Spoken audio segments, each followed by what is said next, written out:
एक साहब आए दौड़े दौड़े, कहा हजरत तावीज़ दे दो। तो मैं दुआ कर दूंगा। कहने आपको तावीज़ देना पड़ेगा। कहा मैं दुआ कर दूंगा। कहने आपको तावीज़ देना पड़ेगा। तो हजरत ने कहा कि अल्लाह ने मुझे सोनार बनाया था, लोगों ने लोहार बना दिया। मैं तो आया था लोगों को दुआ दे करके उसका मुकद्दर चमकाने के लिए, लेकिन लोग मुझसे तावीज़ मांग रहे हैं। जैसे सोनार के पास कोई आए कि ज़रा कचिया बना दीजिए, ज़रा पसनी बना दीजिए, तो उस सोनार की नाकदरी है। वही हाल आज आलिमों का है। आलिमों से लोग दुआ नहीं लेते बल्कि तावीज़ लेते। ये बहुत बड़ी गलती है, इसलिए काम नहीं बनता। पहले दुआ, पहले दवा, उसके बाद तावीज़। हाथ उठा करके वादा कीजिए इंशाअल्लाह हर काम के लिए तावीज़ लेंगे। हाथ उठाइए इंशाअल्लाह। ध्यान से सुनिएगा, ये कुर्सी है जिस पर बैठ करके मैं बयान आपको सुना रहा हूँ।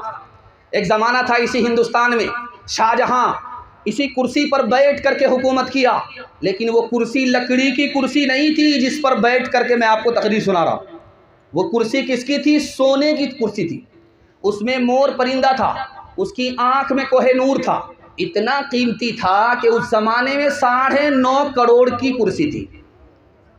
पहली बार जैसे ही वो बैठा, अभी 2 मिनट नहीं हुए सजदे में चला गया।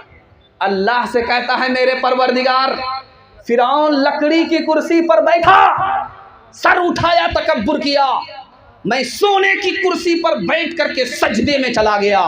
ये कुर्सी मेरी नहीं है, सब कुछ तेरा दिया हुआ। लाल किला जाइए, उसके अंदर आज भी एक पुरानी मस्जिद मौजूद है, 1600 ईस्वी में बनी हुई थी। 1600 ईस्वी में वो मस्जिद बनी, आज भी मौजूद है। उस मस्जिद का नाम है मोती मस्जिद। उसमें आप जाइए, आज भी वो मौजूद है। उस मस्जिद में कौन नमाज पढ़ते थे? औरंगज़ेब बादशाह। दुआ कीजिए अल्लाह उनकी कब्र को नूर से भर दे। इमाम मुसल्ले पर बैठे हुए हैं, बादशाह आगे, घड़ी तो देखा तो वक्त हो चुका, इमाम इंतज़ार कर रहा है। इमाम से पूछा कि वक्त तो हो गया है, आप किसका इंतज़ार कर रहे हो? कहा हुजूर आप बादशाह हैं, आपका इंतज़ार कर रहा था। कहा निकल जाओ मेरी मस्जिद से, मेरा इमाम वो है जो बादशाह के लिए नहीं खुदा के लिए नमाज पढ़ा। आज़ान की सदा लगी मस्जिद से, अल्लाह के रसूल घर में हैं। बीवी सामने आई, आयशा नाम है रज़ी अल्लाह अन्हा। आपने पूछा मन अंती, तू कौन है? कहा मैं आयशा।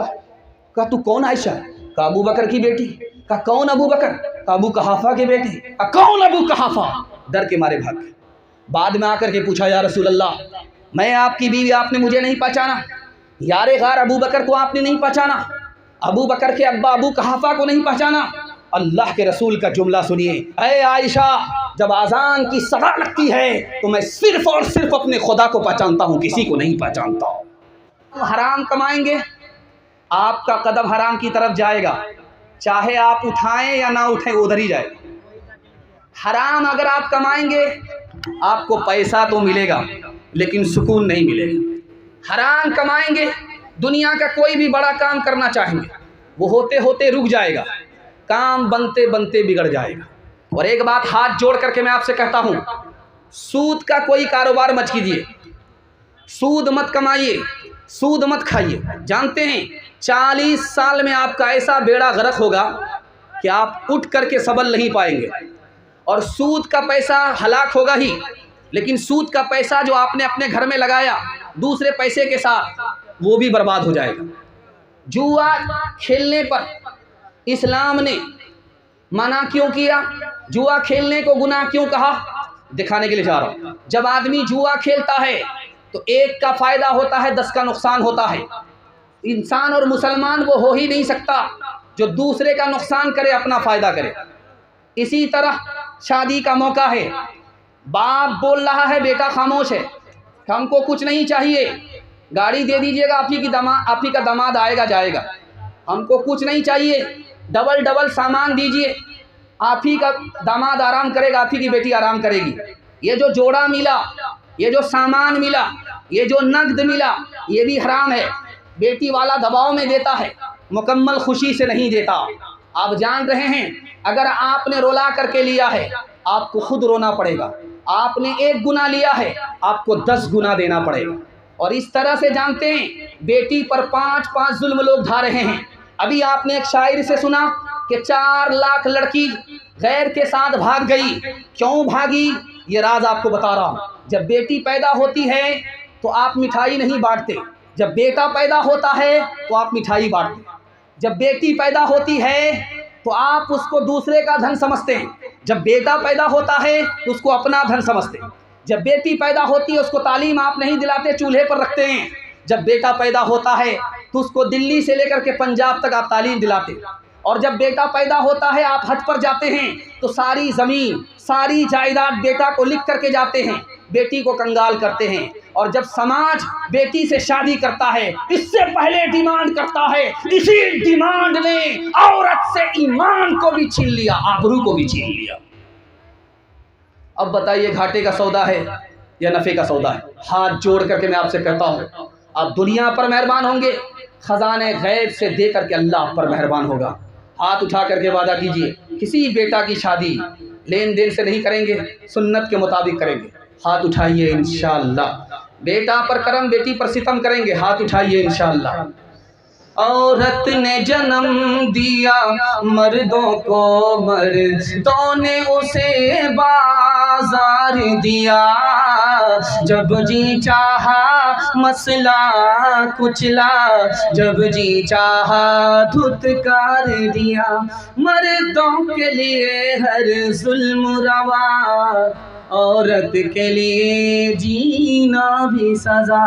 मर्दों के लिए हर ऐश का हक, औरत के लिए रोना भी खता। औरत के लिए रोना भी खता।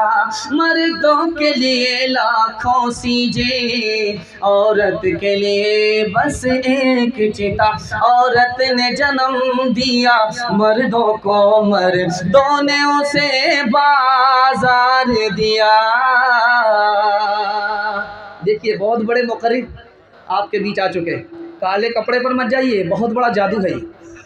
ज़रा ध्यान से सुनिएगा, 3 पैगाम सिर्फ 5 मिनट का आपकी खिदमत पे ला रहा हूँ। यहाँ से लेकर के वहाँ तक सुनने के लिए तैयार है? जोश के साथ हाथ उठाइए इंशाअल्लाह। आपके घर में कच्चा अंडा होता है, उसको आप तोड़िए, शराब में डालिए, वो अंडा ऐसे टाइट हो जाएगा जैसे चूल्हे पर हांडी में उबला हुआ अंडा। आप अक्लमंद आदमी हैं, आपकी आंख से पट्टी हटा रहा हूँ, गौर कीजिए। शराब जब अंदर जाएगी तो अतड़ी का क्या हाल है। आपके घर में गोश्त है, गोश्त का एक टुकड़ा पानी की बोतल में डालिए, दूसरा टुकड़ा आप किस में डालिए? शराब की बोतल में। 3 दिन छोड़ दीजिए, जिस टुकड़े को आपने शराब की बोतल में डाला है वो पीला पड़ जाएगा, चर्बी की तरह हो जाएगा। हलक के नीचे अगर गिलास की गिलास शराब आएगी तो अतड़ी का क्या हाल होगा। आप किसान आदमी है, पेट पर मशीन, पीठ पर मशीन होती है, उसमें आप दवाई घोल करके स्प्रे करते हैं। 99 बूंद पानी की डालिए, 1 बूंद शराब की डालिए, फूल पर स्प्रे कीजिए, 10 दिन देखिए फूल मुरझा जाता है। अगर गिलास की गिलास शराब अंदर आएगी तो इस फूल का क्या हाल होगा। हाथ जोड़ करके मैं अपने जवानों से कहता हूँ, न पीना है न किसी को पिलाना है। हाथ उठा करके वादा कीजिए, अगर कोई पिलाए तो छोड़ना नहीं। हाथ उठाइए। खैर, रशीद नाम का चपरासी था, उसको मालिक ने ताना मारा कि तुम दारू पीने की वजह से चपरासी हो, अगर तुम दारू छोड़ देते तो कहाँ से कहाँ पहुँच जाते। उसका जवाब सुनिए कि हुजूर मुझे क्या फ़र्क पड़ता है, जब मैं दारू नहीं पीता हूँ तो चपरासी रहता हूँ, जब मैं दारू पी लेता हूँ सर पर नशा आता है तो अपने को प्रधानमंत्री समझता हूँ, चपरासी नहीं समझता।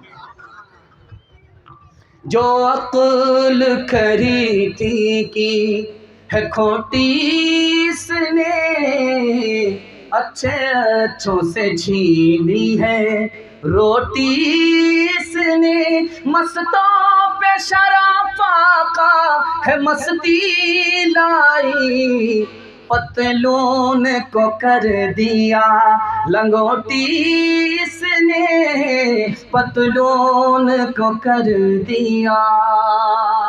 औरत और बच्चे के हवाले से पैगाम 3 मिनट में गुजर जाएगा, सुनने के लिए यहाँ से लेकर के वहाँ तक तैयार है। औरत को सर पर बिठाएंगे, हाथ उठाइए इंशाअल्लाह, हुकूमत चली जाएगी। ध्यान से सुनिएगा।